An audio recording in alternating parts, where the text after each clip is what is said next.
അല്ല പുണ്യാള, എന്നോട് സംസാരിക്കണ പോലെ ഇവിടെ വരുന്ന എല്ലാവരോടും സംസാരിക്കാറുണ്ടോ? അതോ എനിക്ക് വട്ടായതാണോ?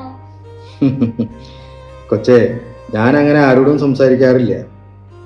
പിന്നെ വണ്ടി തള്ളി പോകേണ്ടി വരുമെന്ന് അറിഞ്ഞിട്ടും നിന്റെ കയ്യിലുള്ള 50 രൂപ നീ നേർച്ചപ്പെട്ടിയിൽ ഇഷ്ടപ്പെടാതെയാണെങ്കിലും നീ ഇട്ടല്ലോ. എല്ലാം നഷ്ടപ്പെടുമ്പോഴും ഒരു പ്രതീക്ഷയെങ്കിലും വയ്ക്കുന്ന നിന്നെ പോലെയുള്ളവരോടല്ലാതെ പിന്നെ ഞാൻ ആരോടാ സംസാരിക്കുക? താങ്ക്സ് പുണ്യാള. എനിക്ക് വേറെ ആരുമില്ല പറയാനായിട്ട്. ഞാനൊരു ഫാഷൻ ഡിസൈനറാ. എന്നാലും എവിടെ ചെന്നാലും റിജക്ഷനാ. എനിക്ക് കഴിവില്ല എന്നാ പറയണേ. നിനക്ക് കഴിവില്ലാഞ്ഞിട്ടല്ല കൊച്ചേ, നിന്റെ പ്രശ്നം വേറെയാണ്. നിന്റെ ഹെൽമെറ്റ് ഒന്ന് നോക്കിക്കേ. ഹെൽമെറ്റോ? അതെ, നീ വണ്ടി ഓടിക്കുമ്പോൾ മുഖം ഫുൾ കവർ ചെയ്യുന്ന ഹെൽമെറ്റ് വയ്ക്കും. വെയിൽ കൊള്ളരുതെന്ന് കരുതി ഷാളും ചുറ്റും. നീ നിന്നെ തന്നെ മൂടിപ്പൊതിഞ്ഞാണ് നടക്കുന്നത്. നിന്റെ ഡിസൈനുകളുടെ കാര്യവും അങ്ങനെ തന്നെ. മനസ്സിലായില്ലേ പുണ്യാള?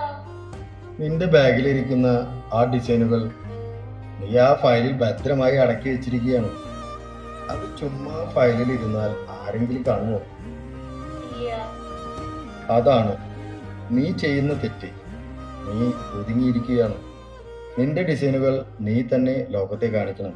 ആരും വന്നു വാതിൽ തുറന്നു തരില്ല. നീ തന്നെ തള്ളി തുറക്കണം കൊച്ചേ. ശരിയാ, ഞാൻ ഇതുവരെ പേടിച്ചിരിക്കായിരുന്നു. ഇനി എന്റെ ഡിസൈനുകളൊക്കെ ഞാൻ തന്നെ പുറത്തിറക്കും.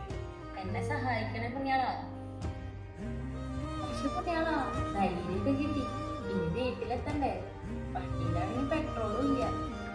കൊച്ചേ, പണം നിന്റെ കയ്യിൽ തന്നെയുണ്ട്. എന്റെ കയ്യിലൊന്നുമില്ല പുണ്യാളാ.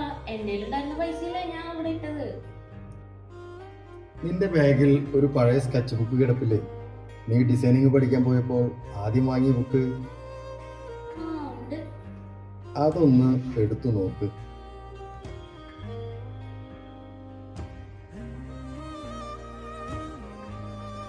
കണ്ടോ, ആവശ്യത്തിനുള്ളത് ദൈവം നിന്റെ കയ്യിൽ തന്നിട്ടുണ്ട് വെച്ച്. നിന്റെ ഉള്ളിലെ കഴിവിനെ നീ കൂടി തട്ടിയെടുത്താൽ നിനക്കൊന്നിനും ഒരു കുറവും വരില്ല.